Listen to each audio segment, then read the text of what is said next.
In the shadow of the towering mountains of sorrow, the village of Norana nestled like a fragile ember struggling to stay alight.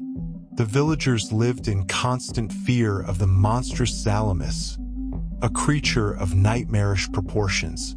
With scales as dark as midnight and eyes that burned like embers, Zalamus descended upon the village under the cover of darkness. It devoured livestock, destroyed fields, and left whispers of despair wherever it roamed.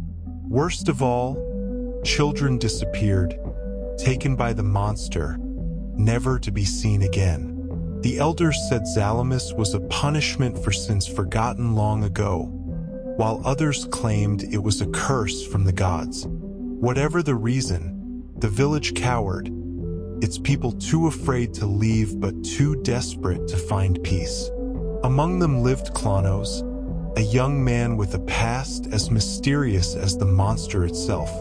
Orphaned as a child, he had been taken in by Layla, the village's wise elder, who always saw something extraordinary in him. Klanos grew up strong and kind-hearted, though his longing to prove himself often clashed with his humility. He had heard the stories of Zalamus his entire life, and he carried a quiet determination to free his people from its terror. One fateful night, Zalamus struck again. The village square was left in ruins, and cries of anguish echoed through the air. That evening, Klanos sat with Layla by the fire, the glow casting long shadows across her lined face. "Enough is enough, Layla," Klanos said, clenching his fists. "I cannot stand by while this monster destroys everything. I will face it." Layla studied him for a long moment, her old eyes piercing into his soul. Finally, she spoke. "Zalamus is not just a beast, Klanos. It is a cursed soul, trapped by its own pain and rage. Killing it will not end its torment. You must go beyond the sword if you wish to bring true peace." She handed him an ancient amulet, its surface etched with runes that shimmered faintly in the firelight. "This will guide you, but only if your heart is pure. The journey will be treacherous, and the truth you uncover may be heavier than you expect." Without hesitation, Klanos set out at dawn, the weight of the village's hopes resting on his shoulders. He made his way through the forest of whispers, where gnarled trees seemed to reach out with skeletal fingers. Strange sounds filled the air, low growls and eerie whispers. But Klanos pressed on, clutching the amulet that seemed to hum with a life of its own. Days later, he reached the Cavern of Shadows, the lair of Zalamus. The air was heavy, the silence oppressive. As Klanos stepped inside, a deep growl reverberated through the cavern, and two burning eyes pierced the darkness. "So, another fool comes to challenge me," the beast rumbled. Its voice was filled with a mixture of fury and sorrow. Klanos drew his sword, its blade catching the faint light of the amulet. "I don't fear you, Zalamus. Your reign of terror ends here." The monster laughed, a sound that shook the walls. "Do you think you can defeat me? You know nothing of the curse I bear." Boy, despite his bravado, Klanos was unnerved by the depth of pain in the creature's voice. Still, the battle began. Zalamus lunged, its claws slicing through the air. Klanos dodged and countered, the amulet glowing brighter with every strike. The fight was fierce, each blow reverberating like thunder through the cavern. But as Klanos fought, he began to notice something strange. With every attack, Zalamus seemed less like a monster and more like a tormented soul. Its roars carried not just rage but anguish. Its movements seemed almost reluctant. Finally, during a brief pause, Klanos spoke, his voice echoing in the cavern. "Why do you fight, Zalamus? What drives your hatred? The beast froze, its fiery eyes narrowing. You would ask me this while holding a blade against me? Foolish boy. But Klanos lowered his sword. I want to understand.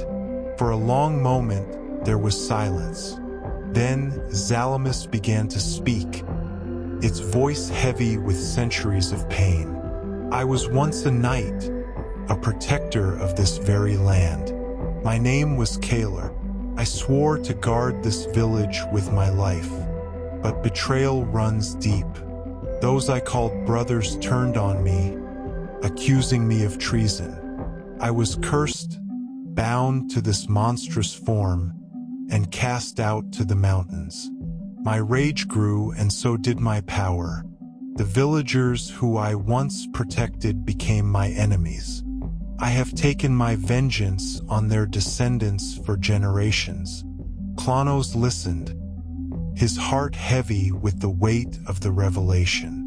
You were wronged, but taking your anger out on the innocent won't heal your wounds.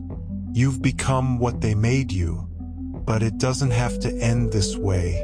The amulet in Klanos' hand began to glow brighter, illuminating the cavern in a warm light. Let go of your pain, Zalamus. End this curse and find peace. The beast roared, but this time it was not a roar of anger. It was a sound of release, of anguish finally being set free. The monstrous form began to dissolve, revealing a man beneath, a knight clad in tarnished armor, his face lined with sorrow but also relief. Thank you, Kaler said, his voice now human. You've shown me the light I thought I lost forever. With that, Kaler faded into the light, his soul finally free of the curse. Klanos returned to Norana as the sun rose, his journey complete. The villagers gathered around him, their faces filled with awe and gratitude. For the first time in generations, they felt hope. Klanos didn't see himself as a hero. He had simply followed his heart. But to the villagers, his name would forever be a legend. A reminder that even the darkest curses can be broken, and even the most monstrous of souls can find redemption. Even those who seem lost in darkness, like Zalamus, can find redemption when confronted with understanding and compassion. It teaches us not to judge others solely by their actions, but to seek the root of their pain or anger. Klanos' determination to protect his village despite the odds demonstrates the strength of hope. His unwavering resolve inspires others to believe that even the gravest problems can be overcome. Klanos, an orphan with no formal role in the village, became a leader through his actions and selflessness. This teaches us that true leadership comes from stepping up to do what is right, regardless of one's position.